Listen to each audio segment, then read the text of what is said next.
Want to shop Walmart Black Friday deals first? Walmart Plus members get early access to our hottest deals. Join now and get 50% off a one-year annual membership. Shop Black Friday deals first with Walmart Plus. See terms at walmartplus.com. The holidays are here at the Home Depot, so let's get to decorating. Find your perfect tree in our huge assortment of shapes, sizes, and styles. Like the easy-to-assemble Jackson Noble Fir, with pre-lit branches perfect for styling with all your favorite ornaments. Or the Flock Starry Light Fraser Fir, with over 1,900 pre-lit memory wire branches that keep their shape so it's ready right out of the box. Ooh. Find the perfect tree now at the Home Depot. Subtle results, still you, but with fewer lines. Botox Cosmetic, onabotulinum toxin A, is a prescription medicine used to temporarily make moderate to severe frown lines, crow's feet, and forehead lines look better in adults. Effects of Botox Cosmetic may spread hours to weeks after injection, causing serious symptoms. Alert your doctor right away as difficulty swallowing, speaking, breathing, eye problems, or muscle weakness may be a sign of a life-threatening condition. Patients with these conditions before injection are at highest risk. Don't receive Botox Cosmetic if you have a skin infection. Side effects may include allergic reactions, injection site pain, headache, eyebrow and eyelid drooping, and eyelid swelling. Allergic reactions can include rash, welts, asthma symptoms, and dizziness. Tell your doctor about medical history, muscle or nerve conditions including ALS or Lou Gehrig's disease, myasthenia gravis, or Lambert-Eaton syndrome, and medications, including botulinum toxins, as these may increase the risk of serious side effects. For full safety information, visit BotoxCosmetic.com or call 877-351-0300. See for yourself at BotoxCosmetic.com. Thanks for choosing this free Anfield Index podcast. If you'd prefer to listen to this or any of our other shows without adverts, then now's the time to check out Anfield Index Pro. With AI Pro, you can supercharge your entire listening experience. You'll not only get all of our podcasts without the ads, but you'll have them far faster with our Quick Publish feature available exclusively for subscribers. AI Pro also puts you in the heart of our sound studio, with an option to listen to many of our shows live and interact with the podcasters in real time as the shows are recording. Upgrading couldn't be easier. AI Pro is available on all popular podcast platforms. Just head on over to AnfieldIndexPro.com and get started today. Hello and welcome to AI Scouted on Anfield Index Pro. I'm Dave Hendrick, joined as always by Mr. Karl Matchett. How are you, sir? I'm wearing 2 jumpers, Dave. That says a lot without saying much. It is a cold November 21st all over the place. But do spare a thought for a guy who's still having to walk out his upstairs window because of the 14 feet of snow that they deal with up where he lives. We are here today to discuss Liverpool versus Southampton at the weekend, Sunday. The Saints have not made a good start to the season, Carl. They have not, and although I do think that they could get, and I'm not going to say better, but there are improvements they could make fairly routinely. I absolutely hope that they haven't been working on them across the international break. Yes, would fully agree with that. Would hope very much that they remain as hopeless coming out of the international break as they were going into the international break when they lost 2-0 to Southampton, to Wolves rather. So their season so far: lost at Newcastle, lost home to Forest, lost to Brentford, lost home to United, a draw at home with Ipswich, lost at Bournemouth, lost at Arsenal, lost at home to Leicester, despite in that game having been 2-0 up. Lost to Manchester City, but to their credit, only 1-0. They did give City a bit of a fight. Then they beat the mighty Ev by a 1-0 with Adam Armstrong scoring the only goal there. And then they lost 2-0 away to Wolves. That is not ideal. They have had a bit of luck in the EFL Cup. They beat Cardiff 5-3 away. Then they beat Everton on penalties. And then they beat Stoke 3-2 in the last round. One of the notable things is just how many goals they're conceding. 21 thus far. Only 7 goals scored. So almost the reverse of our goals totals. 4 points, but 9 defeats through 11 games.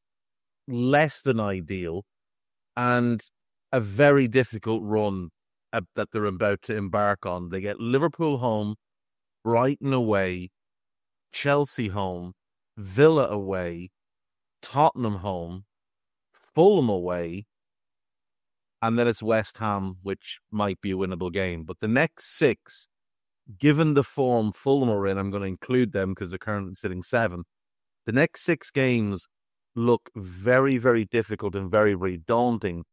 And surely Russell Martin has to be a little bit fearful for the security of his job. Yeah, I mean, a lot of that is going to depend on what he's been told at the start of the season and whether that's changed now that we are, approaching a third of the way through the season, which I think is usually about the point where I start taking stock of league table, what's happened, what trends you can sort of apply.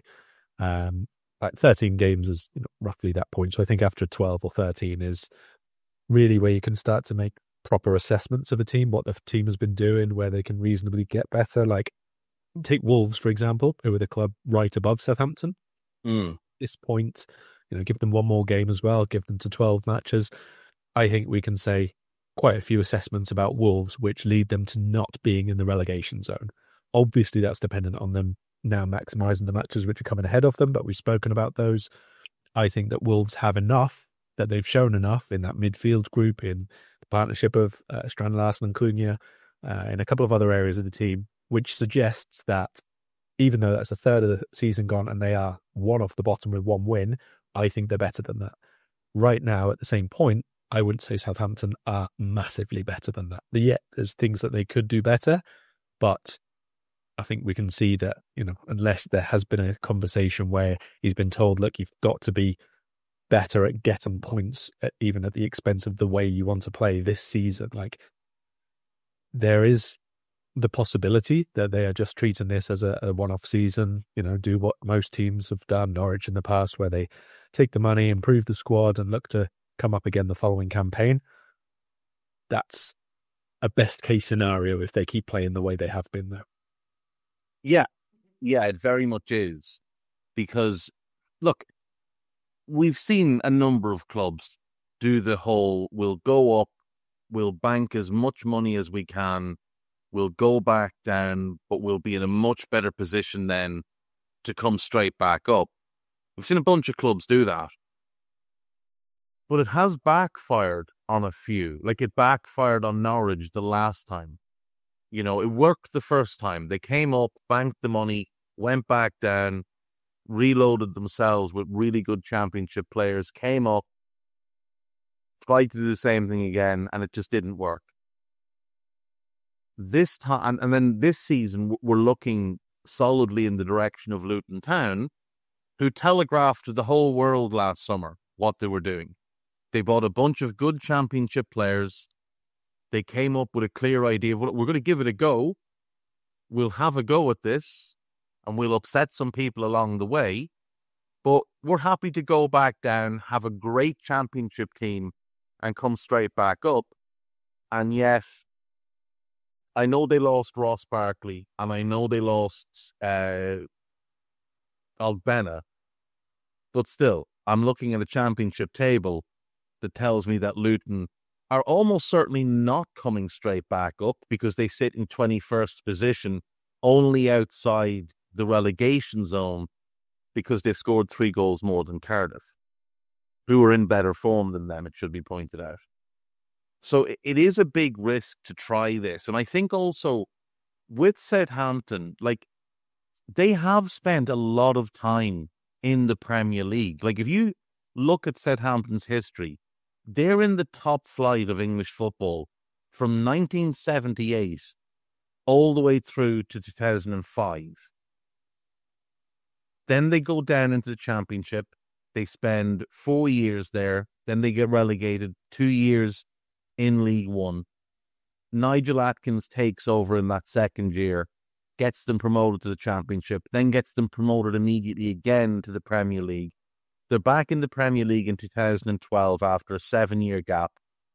They spend 10 years in the division, 11 years in truth in the division, and they go back down. This is a club that over the last 50 years has spent the majority of their time in the Premier League and the Division 1 before that. I don't think people think of Southampton as a kind of a mainstay of the Premier League, but over the history of the Premier League, they're one of the clubs outside of the Big Eight or whatever you want to call it, who've spent the most time in the top flight. And, you know, we've even seen Newcastle and Villa be relegated, and Newcastle on multiple occasions have been relegated. For Southampton, I feel like there's got to be a core element to that fan base that's grown up with Premier League football, who are our age and have grown up with top flight football, and think that club belongs there and are not going to be happy to see their club just give up and go straight back down. Yeah, I agree, and especially when you look at the length of time that in between that, you know, where you would say the Uwe Rosler-Matletizzier era was where they were established Southampton. Yeah.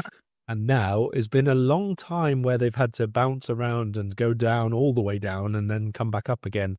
And when you work that hard to get up, you want the club to appreciate that. If you're a supporter, you want the club to be able to say, like, we realize that bad errors were made there, but we don't want to do that again. We're going to do everything we can to make sure we remain a top flight club. It's very, very different for a Luton who are doing it, you know, first time, or let's say for a Cardiff who are doing it for like completely out the blue, that kind of thing. But Southampton like have history of, you know, winning things or going close to doing very, very well. I know it's a long time since they would have been winning anything major, but even so, I think it's quite important that it's not just about the plan to get back into the Premier League, I think, but a way of making sure that you are established and staying there. Yeah, for sure. And, you know, they went out in the summer and they spent pretty significant money.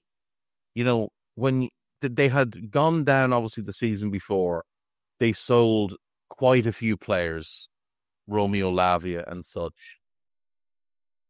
They've come up, they've signed Harwood Bellis, who was there last year on loan. They had an obligation. They were more than happy to take it up. It was big money.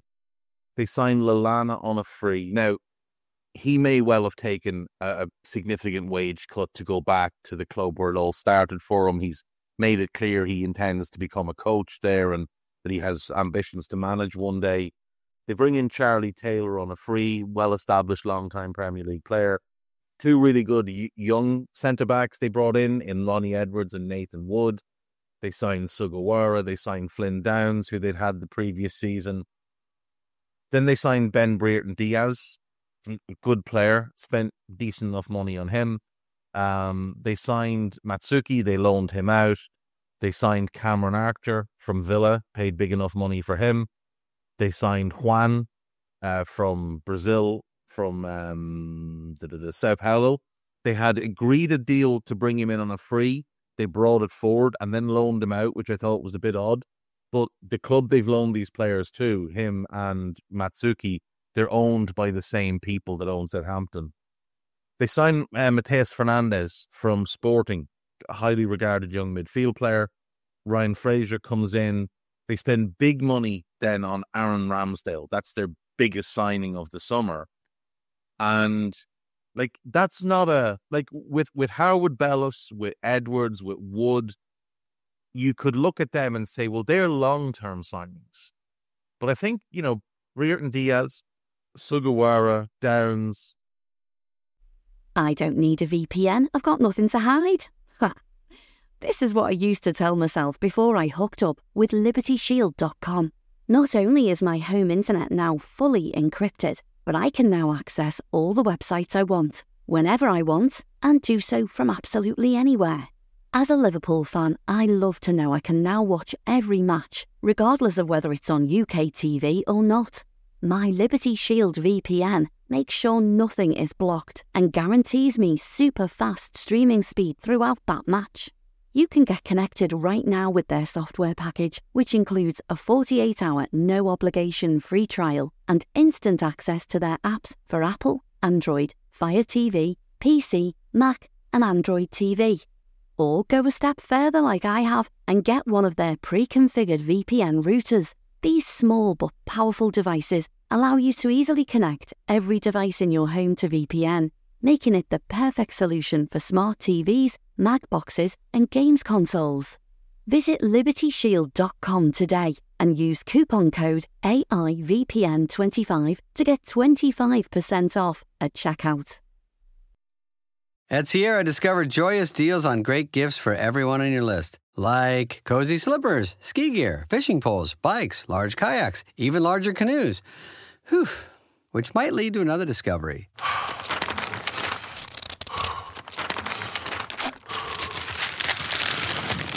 Wrapping gifts is the only sport you need to stay fit this season. 'Tis the season to discover great gifts at unexpectedly low prices. Sierra, let's get moving.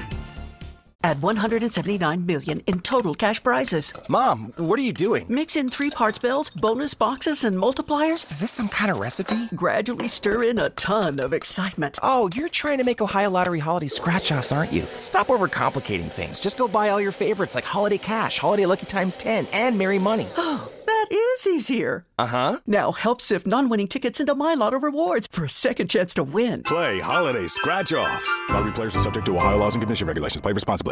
This episode is brought to you by Allstate.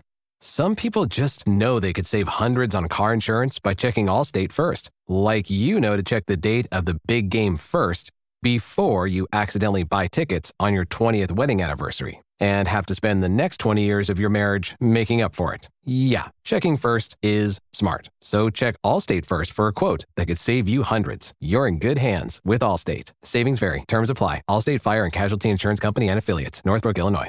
When you share your food, you share your heart. So what's on your table this holiday season? Save on your festive feast at Kroger with delicious deals on all the holiday classics. Or wow the crowd with something new, like a quinoa stuffed butternut squash. It's sure to add a pop of color to your spread. How about a sweet potato casserole with a crunchy oat streusel topping, made with care for the sweet tooth and the savory tooth? With Kroger, fill your table with love and watch as your guests' hearts get as full as their bellies.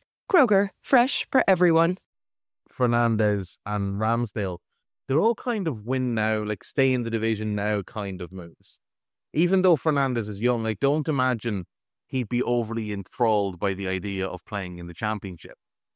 So they spent quite a bit of money. They did make some sales, it's worth pointing out. Kaleta, Lianco, players that hadn't worked out for them, they were sold. They sold Sekou Mara to Strasbourg, and they sold Carlos Alcaraz, who we both like, to Flamengo, which I was disappointed by. I really had hoped they would keep him.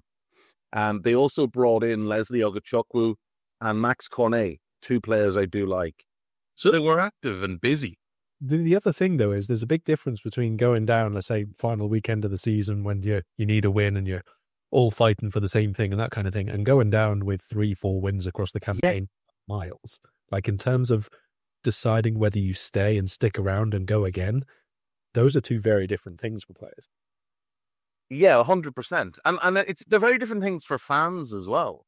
Like, I think fans will always be loyal. It's the nature of what it is. But I think fans are, if you go down on the final day, and you can kind of point to 1 or 2 things that were a bit of bad luck, fans will be very forgiving. And I think that can almost galvanize a club, where you've gone down and it's really bad luck. And that will make you redouble the efforts next year.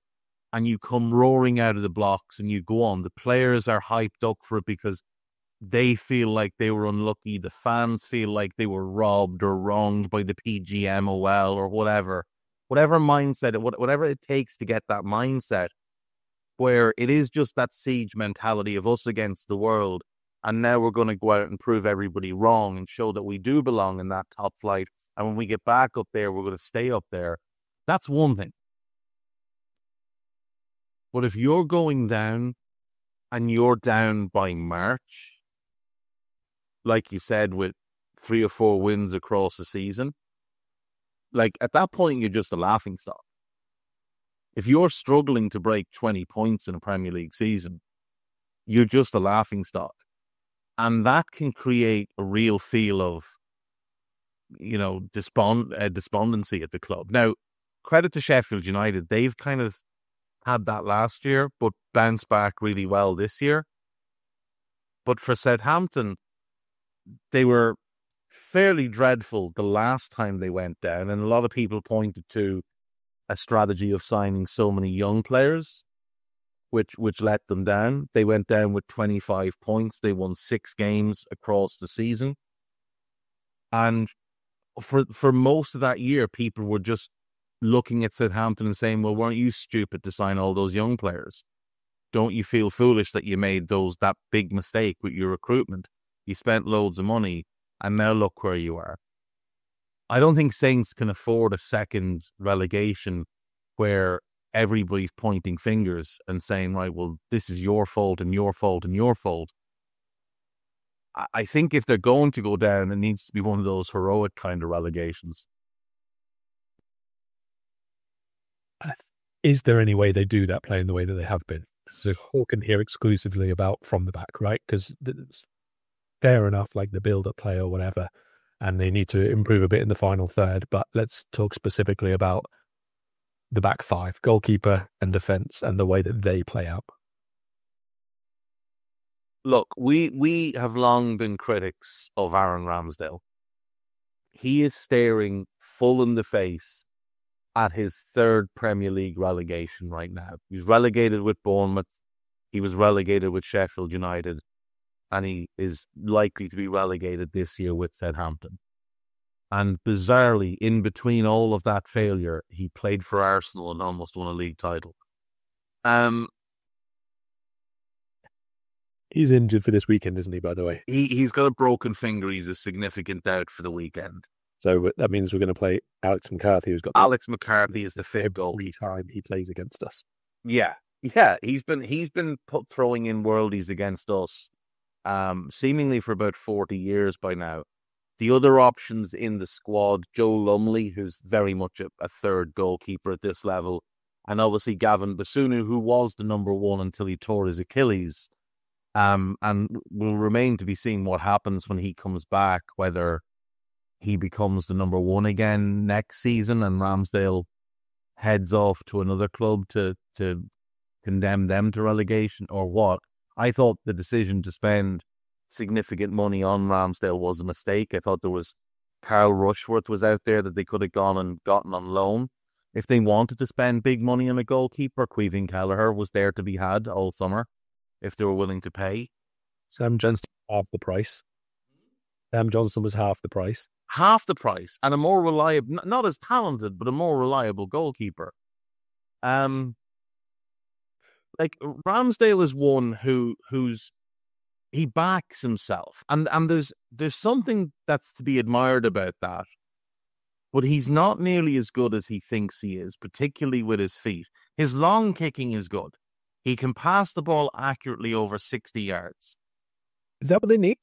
No, it's not. Well, maybe it is. It isn't. But no, maybe it is, because maybe going long is what they need.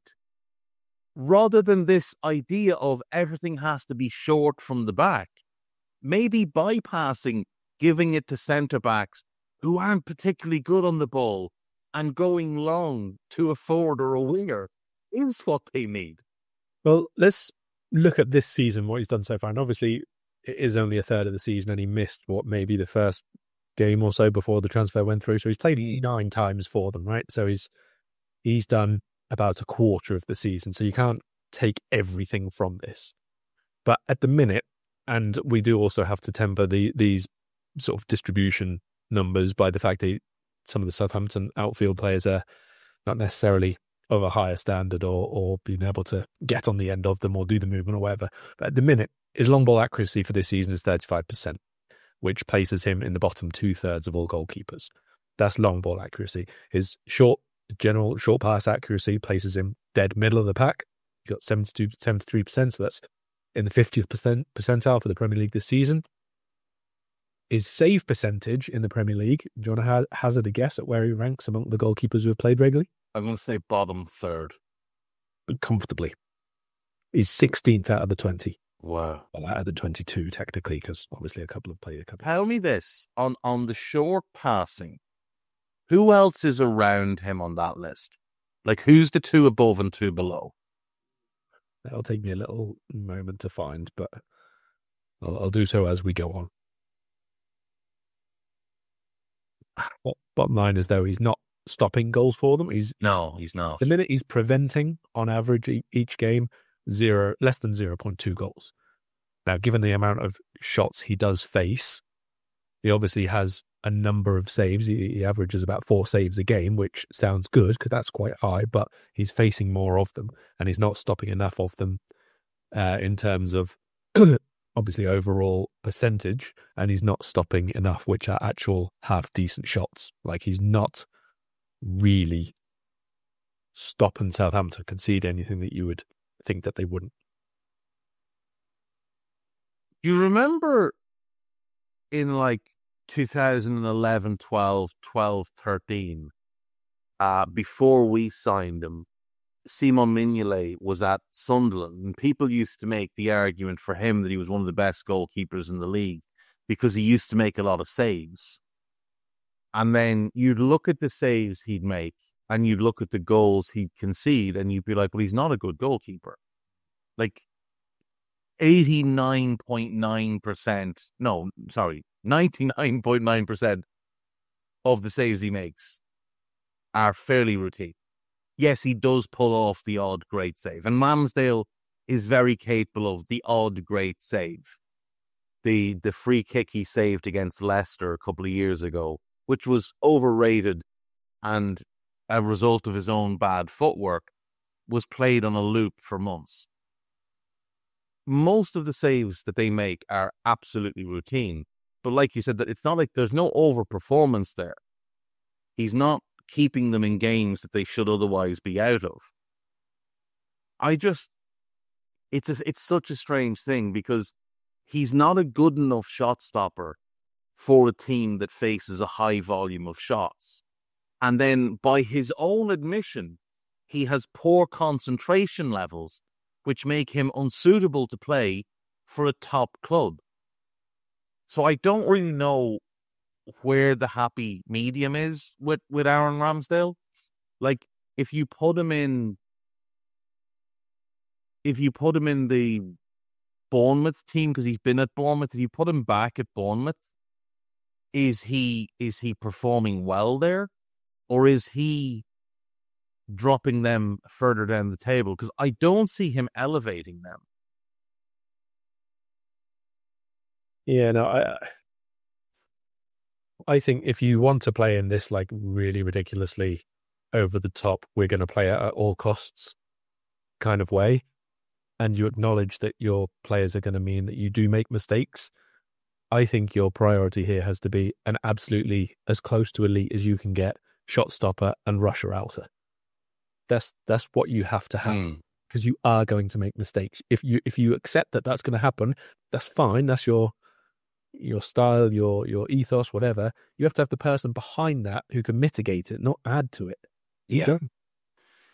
You need, if you're going to play the way they're trying to play, you need someone who's kind of average with their feet, who can play a short pass and who's not going to panic if the ball is played back to him. You don't need Alisson or Ederson. You don't need that player. You need someone that's just average with their feet. And Ramsdale maybe is average with his feet overall. But they also have to be they have to nearly be like Jan Oblak or even a Bernd Leno. Bernd Leno would be a better fit for this than Aaron Ramsdale, because at least he is a very good shot stopper. Now, you'll probably have numbers that will tell me that that's not true, but I think he is. By the eye test, I think Bernd Leno is a very good shot stopper. But Ramsdale is problematic. He is just problematic. If we move into the defence and we take a look at who's been playing. So Kyle Walker-Peters is pretty much an automatic pick. But he doesn't seem to have a settled position this season because they signed Sugawara in the summer, and he's playing pretty regularly as well, and they're both right backs. The left backs in the squad are Ryan Manning, who I think is a little bit out of his depth at this level, and Charlie Taylor, who's a good squad player, but not much more at this point. So that's meant that Walker-Peters has played left back nearly as much as he's played right back. I don't mind the fullbacks. I think they're both fine. I think Walker-Peters is legitimately good. I think Sugawara is good. And maybe shifting Walker-Peters across is the way to get them both in the team. So you have your two best fullbacks. Even though you're not getting 100% of Walker-Peters, you may be getting 80%, but 80% of him might still be better than 100% of Manning or Taylor. Yeah, I mean, again, defensively, so much of this is going to depend on, I mean, from this point forward, not what we've seen already, it's going to depend on any conversations that have been had across this international break. Like, have you got to get more results? Have you got to be able to find a way to be more defensively resolute, be a bit more pragmatic in that defensive third, or are you just going to carry on playing the way you are? Because if so, then it doesn't really matter, does it? If you play Sugawara and he's a bit more attack-minded, or you play Charlie Taylor a little bit more than you have done so far, because he can sort of sit in and be a third defender if Walker-Peters is pushing on or whatever. And Walker-Peters is going to play anyway. He's one of the best players and he's one of their biggest assets and all the rest of it. So it's fine wherever you play him. He's shown that he can play both sides well enough.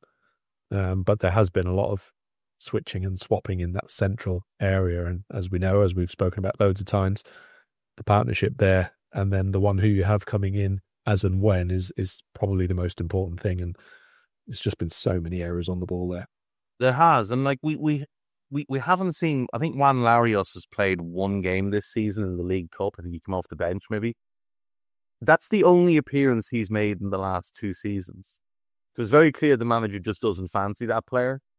Now, I remember when they signed him from City, they paid $6 million, significant sell-on clause. City put a buyback and a matching offer, which tells me that City were quite high on him, but didn't see a kind of a straight path for him into the first team, because Pep was moving to more of a physical left back rather than an attack-minded one. But for this manager to play him in one game in a season and a third so far is odd, when the left backs you have are not of the highest caliber. So I think that's problematic. Then we move into the middle of the defense, and this is where real problems start to occur, because Russell Martin is asking a lot of these players on the ball.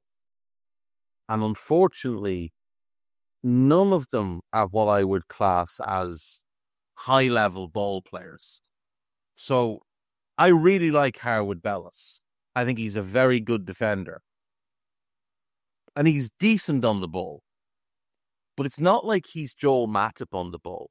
It's not like he's John Stones on the ball or Virgil on the ball. Like, he doesn't have the passing or the ball carrying to do what they're asking him to do. But he's the least of the issues. The other two, Jan Bednarak, who you'll remember the last time Southampton were in the Premier League, it was decided he wasn't good enough for them, and he got loaned out to Villa, where he sat firmly on the bench. He played all the last season in the Championship, and he's been ever present so far this season. Does look like he's going to miss out at the weekend as well, by the way, with a knee injury. But he's very limited on the ball. And then the other one is Jack Stevens, who's been at Southampton now for 13 years, having joined from Plymouth as a kid. Had a bunch of different loans. The last time they were in the Premier League, they loaned him out to Bournemouth because he couldn't get a game. He was never really a first-choice player in a Premier League season, but the manager seemed to grow fond of him last year. And he's been, pretty regular this year. I think he's 7 starts in the Premier League. He is, I would say, flat out bad on the ball. And yet here he is being asked to do things he's just not capable of. And it's not a knock on him. Like, as a nuts and bolts centre-back, just who heads it and kicks it, and if the ball's in front of him, he'll go and he'll win it. He does the old-fashioned centre-back role quite well. And I do admire that he brings leadership and organisation to the team. So I think he's got value in the squad. But he's not comfortable in this style of play. He's also not comfortable in a higher line. And he's also not comfortable being asked to play as a flanking defender in a back three. And that's the biggest issue. To say. Yeah, playing him left side of the three when probably... He's entirely right-footed. And if you put him in the middle where he can actually head it and clear it and all the rest of the stuff, that suits him a bit better anyway. Yeah. But if you're looking at these three centre-backs, Harwood, Bellis, Bednarak and him, if you're going to play a back three, they all belong in the middle. They all belong in the middle. None of them have exceptional pace. None of them are comfortable being dragged out into the fullback areas to defend 1v1. Hey guys, it's Eddie Gibbs from Anfield Index here. I hope you're enjoying this podcast, and I'm sorry to call time on the show before it ends. In the current climate, it's tougher than ever before to offer podcasts for free. At Anfield Index, we produce over 75 free shows every month, which I'm confident is unparalleled in the LFC sphere. Whilst we'd love to offer everything for free, the production costs now make this impossible. That said, we don't want to follow the model of other channels and lock all of our content behind a paywall. So what we've decided to do is to continue offering every show for free, but cut that offering to 30 minutes on our longer shows. So to get all of our shows in full and enjoy the best of everything we have to offer, we really hope you'll consider supporting the channel and signing up at AnfieldIndexPro.com. For about the price of 1 cup of coffee, you'll get every podcast in full with 0 ads. You'll also get access to our LFC VIP community, where you can enjoy live podcasts, engage with our podcasters, and chat with other Reds in real time. So that website again, AnfieldIndexPro.com. Join today. This podcast is part of the Sports Social Podcast Network.